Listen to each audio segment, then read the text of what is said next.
Football fans, Gooners, this is the Positively Uncensored Arsenal podcast, the post Manchester United match edition.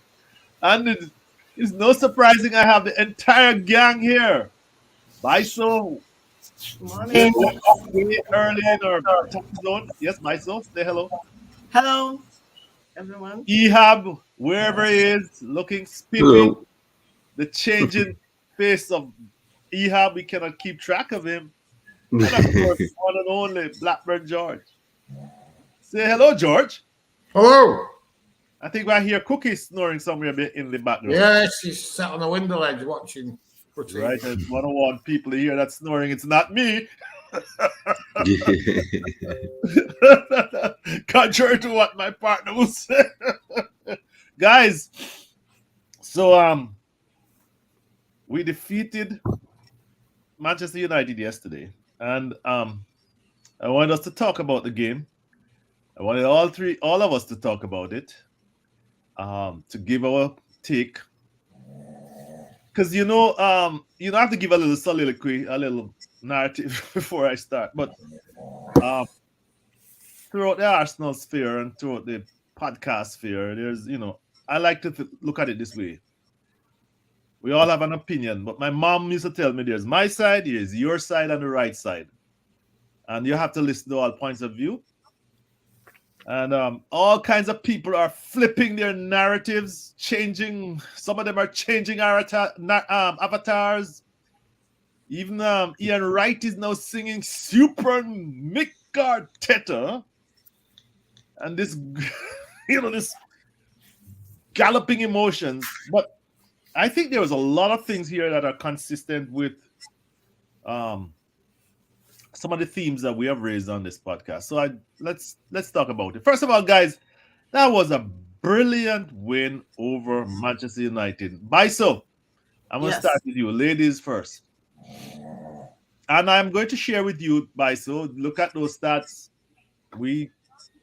According to the PL website, we all played them. What were your immediate thoughts? I think it's always a brilliant win a brilliant time to win against Manchester United, right? Because for me, when I started to support Arsenal, they were main rivals. So it's one of my most important matches of the season, and always good banter to beat Manchester United. It was a good win. It wasn't a vintage performance, but it was an excellent win. We took full advantage of a lot of the calamitous defending we saw on display yesterday, and we managed to hold our own. So good on the guys, good on Mikel Arteta. The midfield was particularly excellent. I think they gave us a platform to be able to, cut through some of those things that those deficiencies that Manchester United had on their side. Because I felt I know we always review these things from the Arsenal side, but I think Manchester United did not have a lot of ball players in the middle of the park. Yeah. And so they truly suffered for that. And I think Bruno had I'm not sure he had up to 20 passes in the game yesterday. So he was literally, out of the game. And between Odegaard, Granit Xhaka, and Elneny, they managed to take control of that midfield. So it was a good day out, especially for the Arsenal midfield. George, your immediate post-game reaction. George? Yeah. Yeah, your immediate post-game reaction. Oh, I thought you were going to tell me. No, I don't. I thought I enjoyed it. It was a good game because we won. But I think 3-1 flattered us. I think it was an even game. We're probably ahead on stats because after Granit Xhaka scored 3-1, they sort of gave up. Yes. It wasn't a game anymore, and I don't think they had a shot on target. after that. I mean, they've been all over us for a while. I think we were fortunate. I don't think it was a penalty. If it was a penalty, then Tavares definitely fouled somebody in their box, in our box, and that should have been a penalty. It was at least as bad as a foul on Xhaka. Mm-hmm. I think it was a penalty when Tavares went up with that hand. Well, that definitely was a penalty. Mm-hmm. But I think Cedric could have been penalised for a handball in the area, and it was definitely a handball. We got away with that. So they hit the post a couple of times. It could easily have been the reverse score. If we'd have come away losing 3-1, it wouldn't have been a surprise either. But we won, and I said yesterday, I'm glad we won, because there's loads of games where we've been as good as United or better than United, and we haven't won. They've won. So it was our turn yesterday. And much like the Chelsea game, I think they contributed to their own downfall as much as we did. But I don't want it to sound like sour grapes. We had some great performances. Like Byso said, the midfield was outstanding. But when you look at the stats, the possession and turnovers, etc., it's fairly even. So if we're saying that our midfield never gave it away at all, basically, I mean, Xhaka had 94% passing accuracy, 100% expected passing accuracy. What? I don't. And Elneny was up there with him. Elneny was about 98, I believe. Right. Wow. Mm-hmm. There you go. So they basically didn't give it away at all. So how come it was an even game on lost balls and turnovers, etc.? Somebody else was giving it away a lot. I think Byso told me on Twitter that the main culprits were Ramsdale, Tavares, and Cedric. So there's much to talk on, but the midfield was outstanding. I mean, it really was. It begs the question, why the hell was that midfield not playing in those three games we lost? I think we would have won them all if Elneny had played instead of Emil Smith-Rowe or Congo. Sorry, guys. Elneny had 89. I mixed it all the way around. It was 89, not 98. Yeah, well, but he's an excellent. I mean, he keeps it. We can almost say that when you get that ball to Elneny, he's gonna hold it and he's gonna make the right decision. It's gonna be simple. He's not gonna make a spectacular pass. And the man who has always been an advocate of Elneny playing, when there was this crisis talk about Partey not playing, is with us. Scout, agent, former scout, former agent, obviously. What was your immediate reaction? And I'm sure I saw you on Twitter. You were a pleased man about the midfield. Oh, I'm pleased, man, when we beat United. I hate them almost as much as Tottenham. My brother has been a fan of United since 1984 or 87, and we've always been fighting about it. The thing is, the midfield was amazing. Those are the basics. You have to have a midfield that gives you an advantage, that keeps the ball. When we get the ball back, we recycle position. I use this word because people can relate to it. I don't know where they got it from. Buzzwords. Sorry, my friend, buzzwords. Yeah, man, and it is kind of weird actually that people are surprised, because the Elneny situation has always been weird, because he plays well, and then they just bench him. Either Emre or Arteta, they bench him for no reason. He doesn't play. He doesn't play badly, and they put somebody in, Partey or Congo, whoever, who don't play as good. They don't play as well as Elneny. and they keep them, and they keep Elneny on the bench, and people start hating Elneny and start telling us that he's shit for no reason. The last game he played, he was better than the people that are playing right now. And Was certainly better than La Congo. I mean, the guy, and I'm interrupting you, but we went and picked up a guy. Okay, we spent nearly 20 million pounds on him, yeah, but we had somebody with a lot of experience from, but apparently because he came on board by Mislintat, right, in the Wenger era. Apparently, he's no doggone good. Go ahead. yeah. You know that I'm not a fan of any, apart from Ramsdale, Leno, and Tierney, Gabriel. I'm not a fan of any move we've made post Wenger. The rest we could have easily lived without. But the thing is that we've made this, the midfield has been a mess, because they got Guendouzi and Torreira, and those two cost us about what, 35 million. Then we send them off, both on loan, probably gonna go away, and then we bring in 50 million and 20 million, which is 70 million euros worth of midfielders, and we were still looking at Bruno Guimaraes, who went to Newcastle. Yes. And I mean, why? Why are you spending? This is what, 100 million on midfielders, and this is actually what we said when Ramsey went off. I said it's going to take us 100 million to replace him, and this is not counting the trials and errors, and we're still in that period.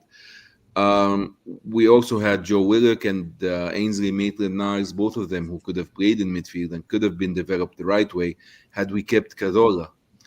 Even on a low pay for another year of extension, he would have taught those two a lot with Granit Xhaka, and he would have given us five games a year magic.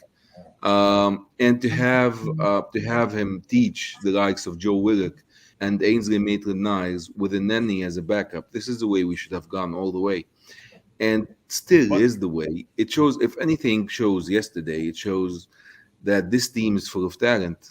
And all you have to do is manage it right. It's full of talent. Eddie Nketiah, the past two games, was much better than Lacazette all season. Well, and I'm a fan of Lacazette. I don't buy the shit that's been said about him on Twitter. But he's just the way he moves, the work rate, the way he scores when he gets the chance, the way he annoys everyone, he keeps defenders on their heels. He's never been given a chance. The only chance he was given was his first season when Wenger played him when he was like 17, I guess, or 18. And after that, the guy was never given a chance. He's given a game here and there, and that's no way to treat a striker. It took Olivier Giroud 8 games to score. It took Thierry Henry 7 games to score the first goal. I think Bergkamp was around the same. You right, have no to one. establish rhythm. You have to establish a position and understanding for a striker before you throw him out there. And it's just bad management. But it's full Yeah, of yeah. talent. Before you, we're gonna talk about bad management a bit, but I just want you to piggyback on what George said. That game was, George said it was closer than it seemed. 3-1. After 3-1, it was Yeah, game over. But yeah. given what we saw, what is you concur with George? Yeah, but this is the way football goes. If you take your chances right, this is every game we've ever watched. One game is one goal down. One of the teams is one goal down, and they go on the attack. If you can withstand that attack and take your chances on the other side, or one of the guys just run the play in the right way and score, and the game is over. And I think I'm happy with it. They could have won easily with a penalty and a couple of Yes. easy chances. That we were like a toe or a heel away from conceding a goal to Cristiano Ronaldo. Well, he got the ball in the net, with that heel it was a heel on the line. No? They Yeah, showed it yeah, on television. it was just a heel on the line. They hit the post The just post right right after after the Bruno, right? penalty. He Yeah, I himself. knew The post. we could have lost this, but No, we Bruno. just we were lucky, and we did withstand that kind of wave that came our way, and we just took it to them and scored our first chance, and game was over after that. Well, guys, I'm going to So let us focus on the great Byso, because she went on a rampage on Twitter yesterday. Rampage. Yeah, well, you are always on a rampage, and you posted your player ratings, and Byso, I never get engaged in player ratings, but because there's so much subjectivity to it. But Byso, Yeah. what you did was celebrate the performance of Elneny in particular, because Yeah. the player who was forgotten, and everybody on Twitter was all of a sudden recognized his value. We spoke about it, but tell me about your player ratings, and I'm going to ask the rest of the guys if they agree with you. Go ahead. Okay. I don't know. Maybe I will start with the man of the match. Yes. So maybe he was closer to 9.5 than 10, but for me, I don't like. You're supposed to be. I need to see the ratings so that I can go. Oh, I thought you remembered. I'll bring it back up. Go ahead, but talk about it. So basically, I thought Elneny was really quite brilliant in the middle of the park. He didn't do anything that he hasn't done before. It's just that I think maybe because of the way Manchester United's midfield, played, it really brought out, a lot of. It just showed the positive side of Elneny's game. I thought he was able to anticipate a lot of the passing, a lot of the passes from to intercept. He was, very good at recycling that ball. It was, the same thing, like bringing out the ball from the defense, and, launching it forward as well. He showed a little bit of dexterity in some occasions where he was coming under the press, and he was able to evade the press and just, keep Arsenal in possession of the ball. So I thought, it's not something that we've not seen from Elneny before, but I just wanted to appreciate his input yesterday.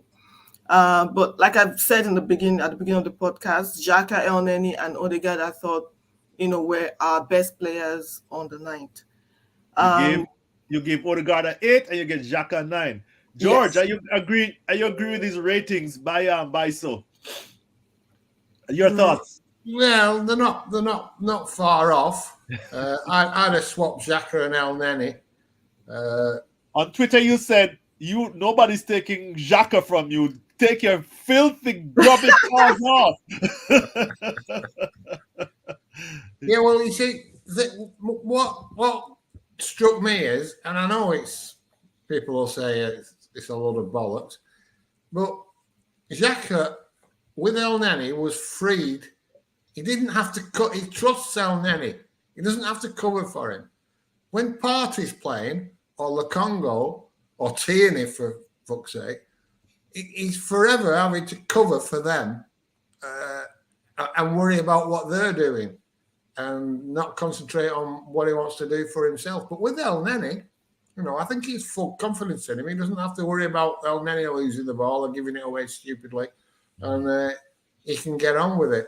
I thought Elneny was absolutely perfect. Don't get me wrong. Right. I don't mean a 10 out of 10, because for that he would have to maybe create a few things or an exception, which he doesn't do. But what he's asked to do, he does fantastically. And people tell you like, Partey offers more. Yes, he does in a way. Running with the ball, striding through midfield, he offers more than Elneny. But for that role that he's playing, for that deepest lying role, for me, there's no comparison. Elneny is the better pick. And also, Ehab just said about people don't. Why do people not rate Elneny? I'll tell you why they don't rate Elneny. Because you watch Partey play he's been here for 2 years. Yes. And he's had about 3 good games. By his own ratings, he gave himself a 4 out of 10 for his first year. He did. And it was no better until Xhaka came back in the team getting towards Christmas, and Xhaka managed to carry him through a few games. But people watch him playing, let's be honest, fairly poorly. And then Lokonga comes in and he plays fairly poorly. And Elneny's not playing. So people make the assumption that Elneny must be worse than them. And they're playing fucking awful. So Elneny must be worse than them. And that's not the case at all. But it's the assumption people make. If he can't get in the team before 2 players who are playing absolute crap 9 out of 10 times, he must be crap. That's the assumption people are making with Elneny. It's nothing. It's definitely nothing that he does on the pitch because, as Ehab says, he's reliable. Every time he comes in, he plays well. And then he's out the team for some reason, for some strange, George, something that I have, and guys, something that I note about Elneny is that he's press proof. He is the kind of guy you get under pressure and he's just totally calm and he makes a decision whether he's gonna pass or he's gonna just throw it out, kick it out, on the sideline. But he is when he drops back deep in defense, he is press proof. And well, let me hear what the scout has to say. Ehab, am I overstating it? Oh yeah, he's this is what you want from a midfield, to keep the ball, keep it moving, and to be in the right position. And if you notice, I'm not a fan of like one number ratings. Like this guy was a 7, but it is what it is. But if you notice if you want to conclude what's going on here, you will notice that Cedric and Tavares, she gave them 4 and 4, which is true. They weren't very good. Yes. But the thing is, they weren't very good because our midfield has blocked the middle. If you go back, you would rarely find a ball that United passed through the middle. They advanced through the middle. This Bruno was. I didn't actually know he was playing up until he committed a foul. You didn't even see him. You mean that terrible foul where he put his studs all the way on Tavares, I think it is. Yes. Yeah, and they just canceled him. They canceled the whole midfield. They dominated the whole midfield. McTominay was useless as he always is, and he's just British privilege. This is what he is. He should be playing for Stoke at best. And this is all of it. I mean, the thing is that United was forced to attack through the wings, and this is what you do when you have he plays 4-4-2. Not Nagelsmann. Ralph plays a 4-4-2 most times. Doesn't matter how he's set up, he's gonna play 4-4-2. And when he plays 4-4-2, he has 2 in the middle, and our 2 negated their 2. And they negated the attacking midfield that cuts in, which is Bruno Fernandes. And they just did great. The ball was forced to the flanks all the time. Mm-hmm. And it took its toll. It took its toll on Tavares and Cedric. They couldn't keep dealing with it the whole time. So they made a lot of mistakes. This is why in this game, everybody raised them. They just, they kept coming at them, and you cannot keep saving yourself. It doesn't matter how good you are, and they are not very good defensively. Coach, the midfield was amazing. This is what you want. I always said you have to establish a base with your midfield. A base means when you lose the ball, you have to get it at a certain point. Once your midfield gets better, this point keeps me moving upfield until you get to the point where you have Vieira and Gilberto, and Petit, where the other team just can't get out of their midfield, no matter how good they are. And this is what we used to watch. And this is a natural progression of a midfield of a dominant team. This is what we did yesterday. We gave them nothing. They were useless. They had to advance it down the flanks. And this is like $1 billion team that we played against. This is not the shitty no individual Well, tactics. Scout, they have spent a lot of money, but let us I love the point you make, but I'd like to bring back Byso in here. You know, there has to be a scapegoat du jour, or it wouldn't be Arsenal, right? And the man who seemed to spark a lot of controversy is good old Tavares, and he had to play left back. But he scored, he scored it like within the first 5 minutes of the game. And I thought that, well, this is not, I thought, as usual, he is better attacking. But George and I spoke about it. There's a lot of fullbacks who are great as attackers and are great assets. Trent Alexander-Arnold comes to mind. And then, by the way, Ehab's friend, our good old, what's his name? Who's now at Betis? What's his name again? By Bellerin. Yeah, he is Hector Bellerin. Yes, I know. I just Okay. had a brain fart for a minute. And he's winning a trophy, and apparently he is in the running for about 4 trophies this season. Why it is, Byso? Why it is that? What is your opinion of Tavares? I mean, as a player, as a young man, as a young player coming through. What is your opinion? I think he's a lot more unrefined than I had anticipated. I thought, yes, you have someone coming in from a lower league who's got potential. Maybe we're gonna see him make 1 or 2 mistakes, but we're gonna see something fundamental. But I think he's got that is a little bit rough around the edges. For a player that we bought for that amount, I would say. Defensively, he's not great, is he? And offensively, I think he's got you can see what he wants to do, but for me, he has a very big problem with implementing. Yes.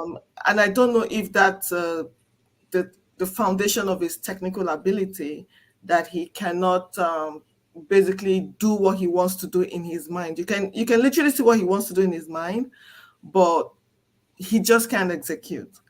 I think there are a lot of suggestions that he was going to be better as a winger, but I don't think so. I don't think he's dynamic enough to be a winger. But I believe that if we put him as a wing back, he could be a little bit more useful to us. But that's not the system that we play, and that's the problem. Is when we were scouting this guy, what was it that we had in mind for him, and where did we see his potential to be? Because from what I'm saying, he's a little bit too raw to be a backup to a left back who is very injury prone. Because you should have been buying a player you expect to play quite a number of games in a season, because he's back up to an injury prone first team player. So there's a lot of work to be done with Tavares for sure. I'm not going to write him off, but there's a lot of work to be done. But George and I'm going to perhaps drag Ehab into this too. But George, Tavares didn't get any respect for his I call it 2 quasi assists against Chelsea. I mean, what's going on here? He did outrun Christensen. He did seize an opportunity. I'm just going back to Chelsea, for instance, George. And you and I spoke about it. People say it was sheer accident. George, why doesn't he get any respect? Because he's not finished the article, and people want to finish the article. Let's face it, he's replaced Tierney, who hasn't exactly been on fire this season anyway, has he? So the bar is low, but like Byso said, he's not a fullback, and if he's not a fullback and we needed a fullback, why the hell have we bought him? Any last word on Tavares, Ehab? Yeah, I think this has been always my trouble with most managers is that you have to highlight the positives and conceal the negatives, and we've never done that. We highlighted the negatives to get the attention away from the manager. Um, Tavares, if you send him to Liverpool today, everybody will be talking about him as one of the signings of the season. Yes. But we expect him to do heavy defending, to track back all the time, and it's not his. And as George said, he's not even the finished article on offense. If you put someone like Tavares with Monreal or Ashley Cole, in a year you're gonna get a really dependable player. But right now, people are gonna start comparing him to Andre Santos, and in a year he's gonna be Deadwood, and Don't remind me of him. yeah, and in a year he's gonna be called Deadwood, and we need left back to sign it, and you're gonna start seeing highlight videos of players, and Eduardo Hagan is gonna give us 8 names from Colombia that we have to sign. It's just a circus out there.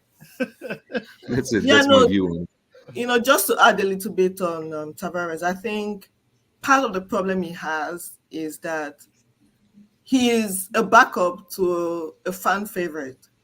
Yeah. And once you're coming in for a fan favorite, you're starting with a deficiency. Yes. And before you can, close that deficiency, you have to be perfect.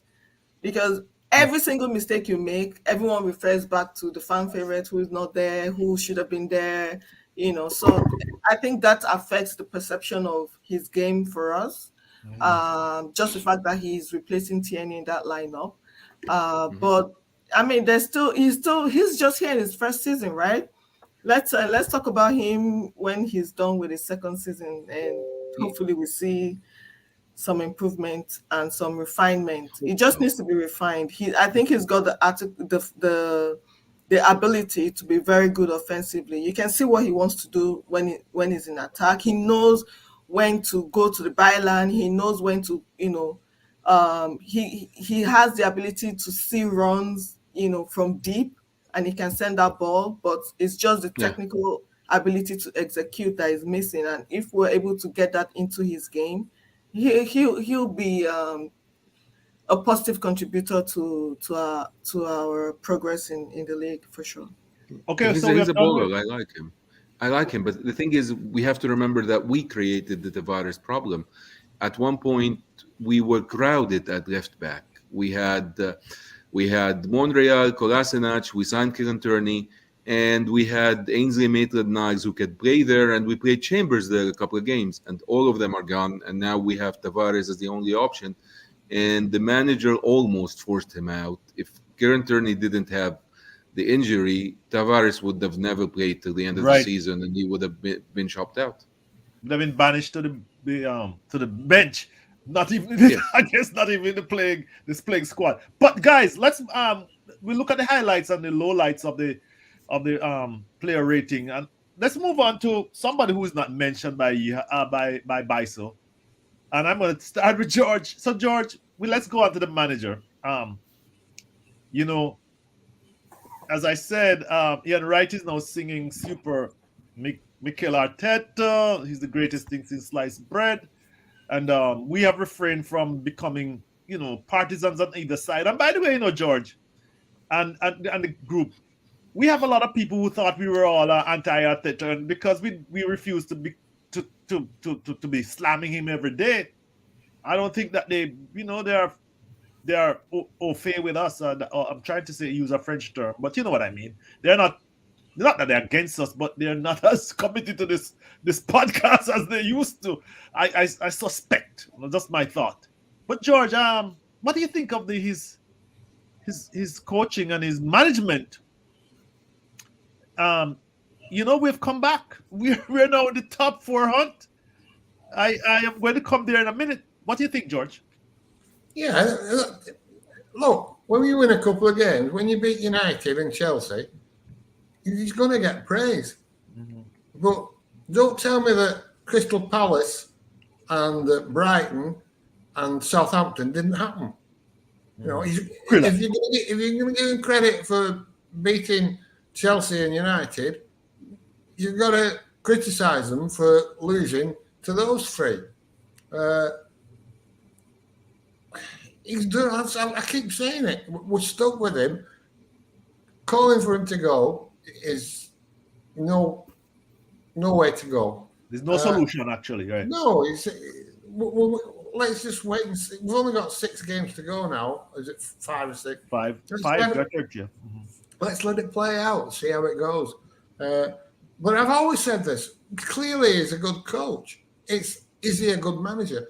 Can he coach players? Absolutely, he can. Could he improve an individual player? I'm 100% sure he could improve almost any player on an individual basis. Can he make a team that functions well as a team? That remains to be seen. But you've got to give him a chance because we've bought into it. And the owners, George, and the owners are committed to him, apparently. Well, they appear to be committed to him, but the point is, there's no point. Just keep fucking having this argument over and over again about is he shit or is he fucking genius? He's somewhere in between. He's not shit and he's absolutely not a genius. He's somewhere in between, and it's how much he can improve will be whether he stays long term or not. If he improves to the point where we're regularly getting top 4, then he's the right man. If he can't do that, then he's not. If we play good football and it's good to watch, I'm happy. If we play poor football and it's horrible to watch, I'm not happy. The results are irrelevant to a degree. You've got to play good football and you've got to win. And let's see whether he can do both. But at the moment, I keep saying this. You can't get away from the fact that the team spirit is excellent, right? So the players believe in him. For whatever reason, they're the ones that he's training, and they know better than us. And for us to criticise him, but the players, almost to a man, are fully behind him. And even when we lose 3 horrible games, they come out with a fighting spirit and an attitude that proves to me they're with him. Who are we to say, he's crap? If Granit Xhaka sits in front of me and tells me, you don't know what you're talking about, he's a good manager, I'm going to shut up and listen. Well, let's ask Scout, because of course you're right, George. I mean, they are with him practically every day. Scout, you never got a chance to tell us, how about Arteta for the last couple of games. What do you think about his management? I know you are absolutely. Let's remind people you have always said from day one, at least from you came on this podcast, that he needs games.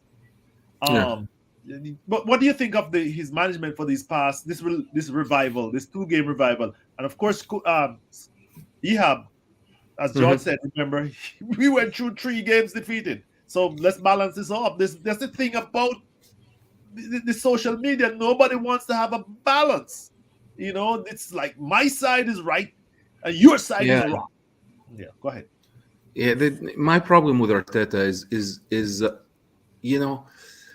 he's a new manager, and people just accepted him as Jesus since day one. He's accepted him as Rinos Michels as the first day of Arteta. He's a genius who has a master plan.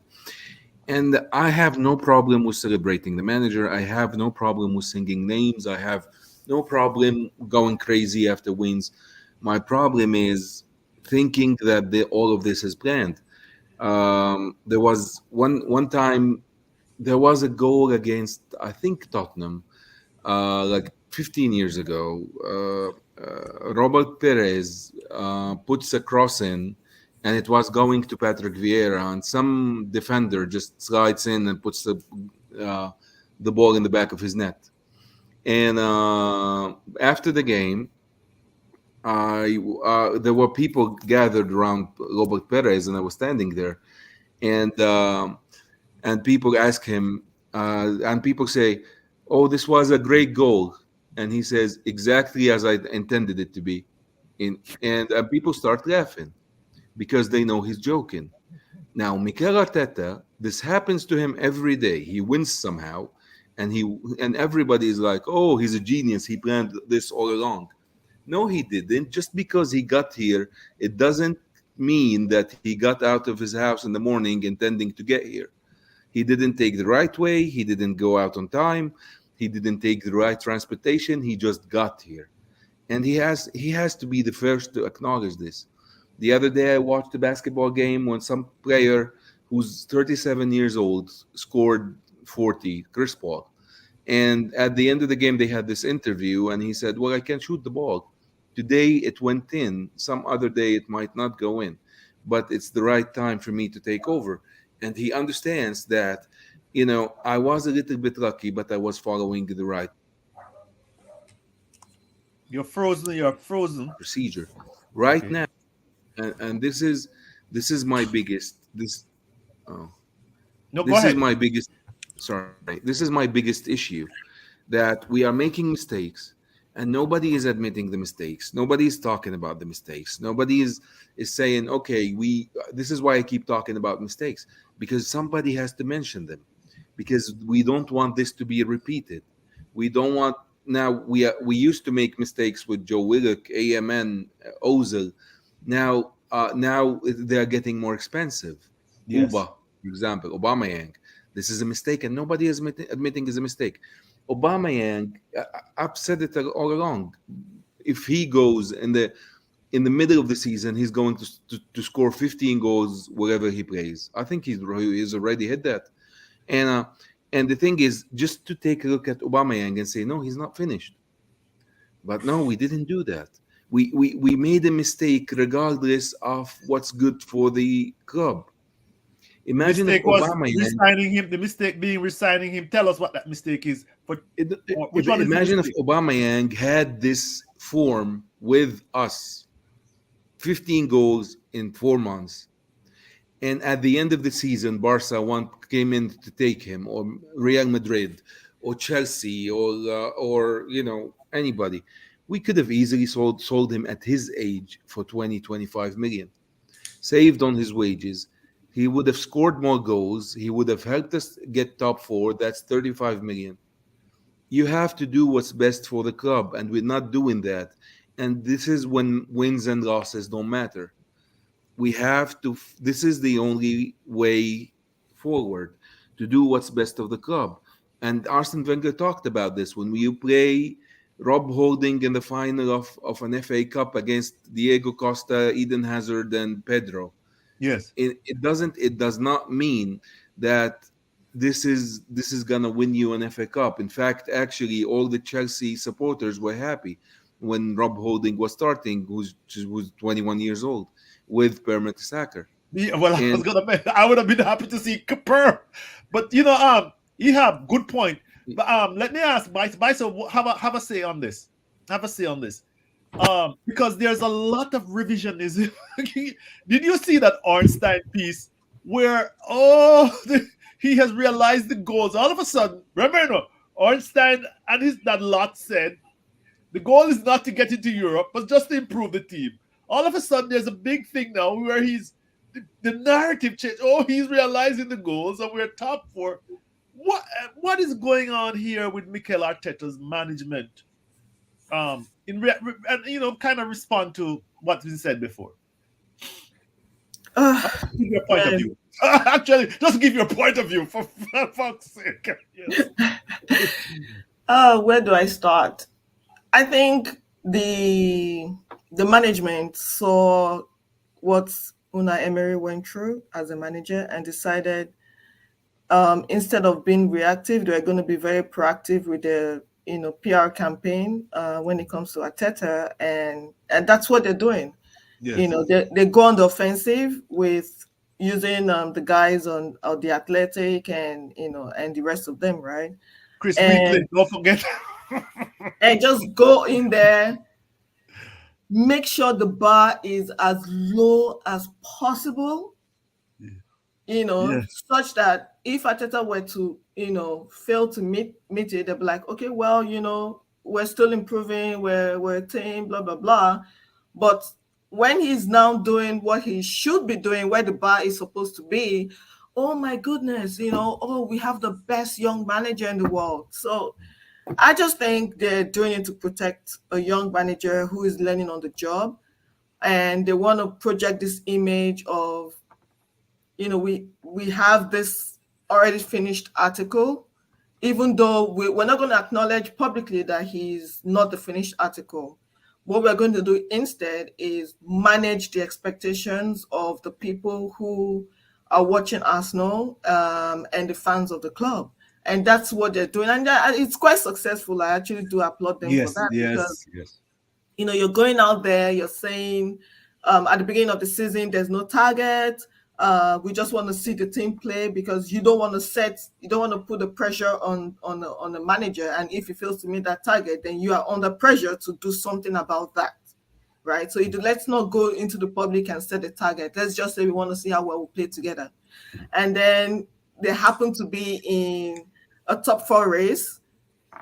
Then we're going to say, wow, he's ahead of schedule. He's doing more than what we anticipated. Yes. You can bet that if we were in relegation zone, they would have come out just as they did last season to say, we are prepared to be relegated as well. So that's why the goalpost just keeps moving based on where we are. And that's because they're doing the possible best to protect a manager that's laying on the job. So well, I think you're absolutely right on that. And we see it every day. I mean, some of these statements by these PR specialists on Twitter and podcasts they're risible. They're just like, where your consistency? Okay, guys, let's have one last subject, and that is we are now in line to get top 4. I bring this up. And I am reminded of Blackburn George telling us, George, maybe 5-6 podcasts ago, that we had you and I, have 2 hands on the top 4 trophy. And I said we had 1 hand, and then 2. What I'm admitting here is that then we all change based on facts. And then after Southampton, we were all down that we were top 6. Byso, you came on as well. We were in a top 6-5. But guys, we are back in it. And what are your thoughts, George? You the man. What are your thoughts? Tottenham doesn't seem able to. They had a loss and a draw. They don't seem able to maintain a challenge. Or are we being premature? Because everybody is premature these days. George. Well, I'm going to big myself up here and go back a few podcasts, and I said we were favourite for top 4 because nobody else will put a run in. I actually said we can lose 3 games and still get top 4. Well, we've lost 3 games since I said that, and we can still get top 4. I think Tottenham play Liverpool. That's 0 points. That is a 0 points game for Tottenham. They're going to lose.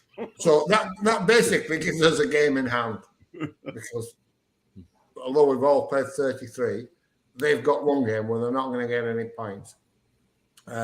We've got 2 of the most difficult games out the way. I think the fact that Liverpool will beat Tottenham, and if we win that week, that'll mean we don't actually have to beat Tottenham at their place on the 10th of May. So I think we're back to being favourites to do it again. Yep. Ehab? We're favourites, but you never know what this team's gonna do. It could. The best thing about this is that the North London Derby now is a really important game. It's going to be a very nerve-wracking game, and I love it that way because there's so much that's on it. George, you want to say something? Yeah, I don't want to interrupt, but I do want to say something. The fact that we've dropped on Elneny in midfield now, and Partey ain't coming back, Hey, before the end of the season. I think that puts us in a different place to we were 5 weeks ago. Ehab, you want to continue? Yes, sure. Ehab, yeah. You want to continue?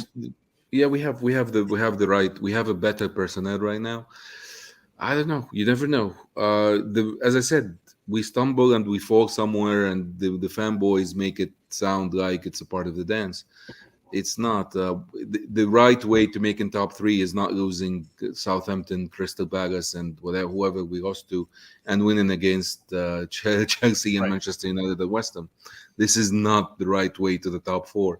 But we're here. We are in top four. We are in driver's seat, and it's all going to come down to North London Derby. So let's ask Byso what she thinks. You're gonna have the last word, Byso. Oh, really? Yes, we're coming there. And your thoughts, and I brought up the fixtures so you can have a considered view. No, I mean, I'm just only going to parrot what Ehab and George have said, and top four is back in our hands for sure. And I did say, maybe not in my last podcast, but on Twitter, that I expect Tottenham to drop points. They're not very good against the smaller teams, and most of their running is against the smaller teams. So they will drop points in as much as we drop points as well. So, and like George says, we literally, in quotes, we have a game in hand because we don't expect them to get anything out of the Liverpool game, and Tottenham could surprise us and get something out of that Liverpool game. So it's all just unpredictable. But the only thing I can say is we win the rest of our matches and we're in top four. So it's in our hands, literally, right? So not London Derby, it is, right? Right. Newcastle is a tough game, by the way. Newcastle. Oh, they have improved. They're the top half of the league. Yeah, now. they're ninth. They're ninth. Can you believe that? And again, something Scout Ehab said, that Eddie Howe is a damn good manager. Despite Scout, why don't you go back in the business? I'm homeless right now. I don't know where I'm gonna end up anyway. I'm going back home in. When you were a scout, you were damn homeless. You were operating out of the car. Yeah, I'm going back to the US in 3 weeks, and I'm dreading it. To be honest. Well, Ehab, all the best to you. Guys, we have reached the end of the podcast. We have gone 52 minutes. That's more than the time, but it was good to have all four of you, all three of you. I'm talking about myself. I'm glad to be alive, just frankly. But thank you, fans. Again, I say like and subscribe. Tell people about us. Our numbers in terms of subscribers crawled up. You can see everything about this podcast is public. Viewership trend up. I like to say, people don't. Well, I'm gonna say this. Finally, I mean, people. We give a point of view that most people don't necessarily want to hear. They want to hear us either, on one bandwagon or the other. But I just remind what my mom used to tell me again: my side, your side, and the right side. This is what we're trying to do. Thank you very much, Byso. Thank you very much, George. Thank you very much, Ehab. Until we meet again. Bye.